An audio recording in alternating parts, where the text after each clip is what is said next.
আসছে নতুন রাজনৈতিক দল। নতুন রাজনৈতিক দল আসছে বলে ঘোষণা দিয়েছে জাতীয় নাগরিক কমিটি ও বৈষম্য বিরোধী ছাত্র আন্দোলন। বুধবার বৈষম্য বিরোধী ছাত্র আন্দোলনের ফেসবুক পেজে একটি প্রেস বিজ্ঞপ্তি শেয়ার করে এ ঘোষণা দেওয়া হয়। বিচার বিভাগ ও জনপ্রশাসন সংস্কার কমিশনের প্রতিবেদন হস্তান্তর। প্রধান উপদেষ্টা ডক্টর মোহাম্মদ ইউনূসের কাছে বিচার বিভাগ ও জনপ্রশাসন সংস্কার কমিশনের প্রতিবেদন হস্তান্তর করা হয়েছে। আজ দুপুর 1টায় এই দুই সংস্কার কমিশনের প্রতিবেদন হস্তান্তর করা হয়। আখেরি মোনাজাতের মধ্য দিয়ে শেষ হলো ইজতেমার প্রথম পর্ব। তুরাগ নদীর পাড়ে বিশ্ব ইজতেমার প্রথম পর্বের দ্বিতীয় ধাপের আখেরি মোনাজাত শেষ হয়েছে। এতে লাখো মুসল্লি অংশ নিয়েছেন। মোনাজাতে তারা চোখের পানিতে আল্লাহর কাছে ক্ষমা প্রার্থনা করেছেন। গাজীপুরে নিয়ন্ত্রণ হারিয়ে খালে পিকআপ, নিহত 3। গাজীপুরে নিয়ন্ত্রণ হারিয়ে খালে পিকআপ, নিহত হয়েছেন 3 জন। গাজীপুরের কালীগঞ্জে সবজি বোঝাই পিকআপ নিয়ন্ত্রণ হারিয়ে উল্টে খালে পড়ে 3 জন নিহত হয়েছেন।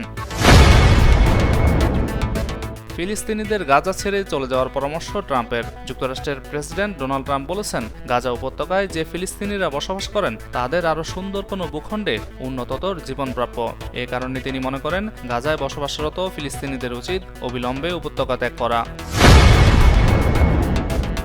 205 জন ভারতীয়কে সামরিক উড়োজাহাজে করে ফেরত পাঠালো যুক্তরাষ্ট্র। অভিবাসন ইস্যুতে জিরো টলারেন্স নীতিতে চলছেন ডোনাল্ড ট্রাম্প। এর মধ্যেই অনুপ্রবেশের দায়ে 205 জন ভারতীয়কে নিজ দেশে ফেরত পাঠিয়েছে যুক্তরাষ্ট্র। টেক্সাস থেকে সামরিক উড়োজাহাজে করে তাদের ভারতে পাঠানো হয়। দিল্লিতে ভোট আজ, চলছে ত্রিমুখী লড়াই। ভারতের দিল্লি রাজ্যের বিধানসভা নির্বাচনের ভোট গ্রহণ আজ। এবারের ভোটে লড়াই হতে চলেছে ত্রিমুখী। একদিকে যেমন ক্ষমতা ধরে রাখতে মরিয়া আম আদমি পার্টি, সেখানে ক্ষমতা দখল করতে চেষ্টার কোনো কমতি রাখছে না বিজেপি ও কংগ্রেস। সুইডেনে স্কুলে গুলি, নিহত 10। সুইডেনের একটি স্কুলে গুলিবর্ষণের ঘটনায় 10 জন নিহত হয়েছেন।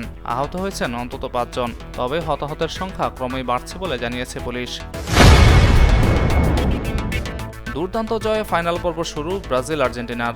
দুর্দান্ত জয়ে লাতিন আমেরিকা অনূর্ধ্ব-20 চ্যাম্পিয়নশিপের ফাইনাল পর্ব শুরু করেছে ব্রাজিল ও আর্জেন্টিনা। চিলিকে 2-1 গোলে আর্জেন্টিনা আর উরুগুয়েকে 1-0 গোলে হারিয়েছে ব্রাজিল। নিজেকে লক্ষ্মী পেঁচা বললেন পরীমণি। সামাজিক যোগাযোগ মাধ্যমে পরীমণি মধ্যরাতে আলো আধারের মাঝে তোলা কিছু ছবি ভক্ত অনুরাগীদের মাঝে শেয়ার করেছেন, যেখানে তিনি নিজেকে লক্ষ্মী পেঁচা বলে উল্লেখ করেছেন।